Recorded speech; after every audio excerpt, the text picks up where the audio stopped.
بسم اللہ الرحمن الرحیم۔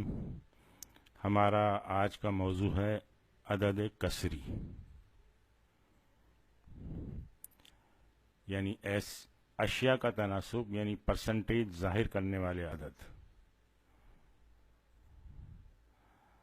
جیسے 1/2 یعنی 50%۔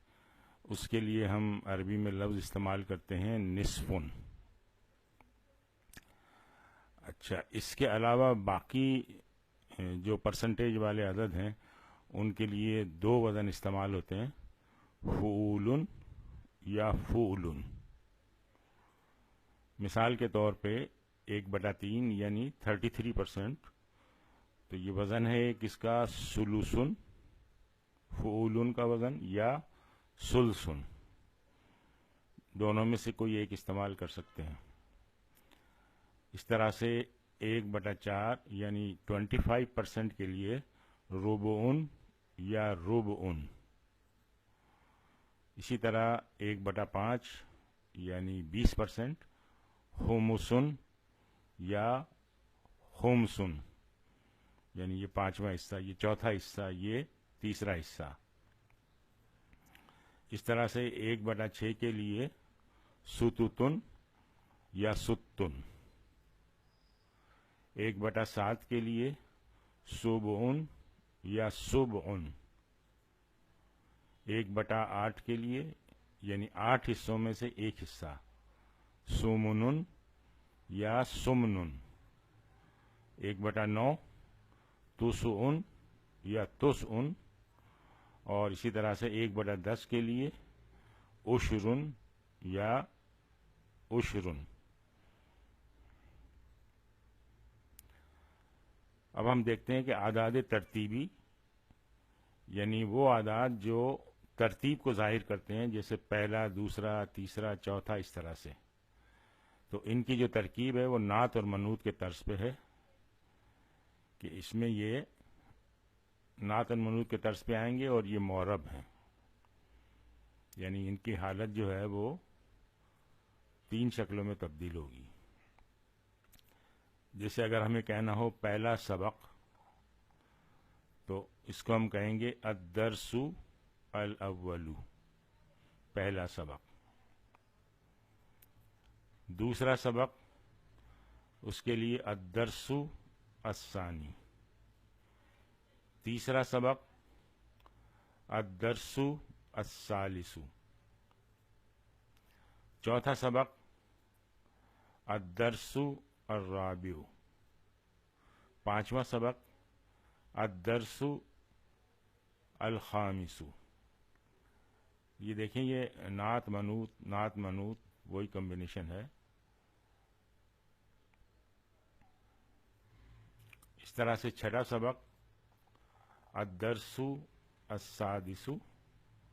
ساتواں سبق الدرس السابع۔ آٹھواں سبق الدرس الثامن، اور نواں سبق الدرس التاسع،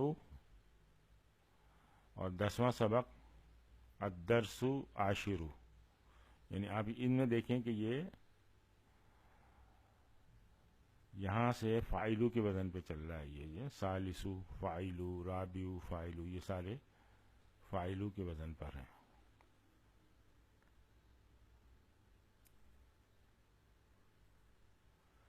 اس طرح سے مؤنث کے لیے پہلی کہانی اگر ہمیں کہنا ہو تو الحکایت الاولی۔ اس طرح سے دوسری کہانی الحکایت الثانیۃ۔ تیسری کہانی الحکایت الثالثۃ، یا تھوڑا ادھر وقفہ دے کے الحکایت الثالثۃ۔ چوتھی کہانی الحکایت الرابعۃ۔ پانچویں کہانی الحکایت الخامسۃ۔ چھٹی کہانی الحکایت السادسۃ۔ ساتویں کہانی الحکایت السابعۃ۔ آٹھویں کہانی الحکایت الثامنۃ نویں کہانی، الحکایۃ التاسعۃ اسی طرح سے 10ویں کہانی الحکایۃ العاشرۃ. اچھا، اعداد ترتیبی جو ہیں، جو یہ ترتیب سے آ رہے ہیں، ان کی جمع سالم آتی ہے، جیسے الاولو کی الاولون، اس طرح سے الثالثون العاشرون. اچھا، کبھی کبھار ایسا ہوتا ہے کہ اولو سے کسی چیز کا ابتدائی حصہ بھی مراد لیا جاتا ہے، شروع کا حصہ، ابتدائی حصہ، اور ایسی صورت میں اس کی جمع ہوگی اوائلو. اس کو ہم جیسے اردو میں بھی استعمال کرتے ہیں کہ جیسے اوائل مارچ، یعنی مارچ کے شروع مہینے کے اندر، اوائل خزاں، خزاں کے شروع میں، اس طرح کے لفظ ہم اردو میں بھی استعمال کرتے ہیں. اسی طرح سے الاولو کے مقابلے میں الآخرو یا الآخیرو بھی آتا ہے، یعنی یہ اس کا اپوزٹ ہے. آخرو کی جمع ہوگی اواخرو، اوسطوں کی جمع ہوگی اواسطو، اور اولا کی جمع ہوگی اولو یا اولیاتو، اولیاتن. آج ہم یہیں پہ اکتفا کرتے ہیں. سبحانک اللہم و بحمدک، نشہد ان لا الہ الا انت، نستغفرک و نتوب الیک.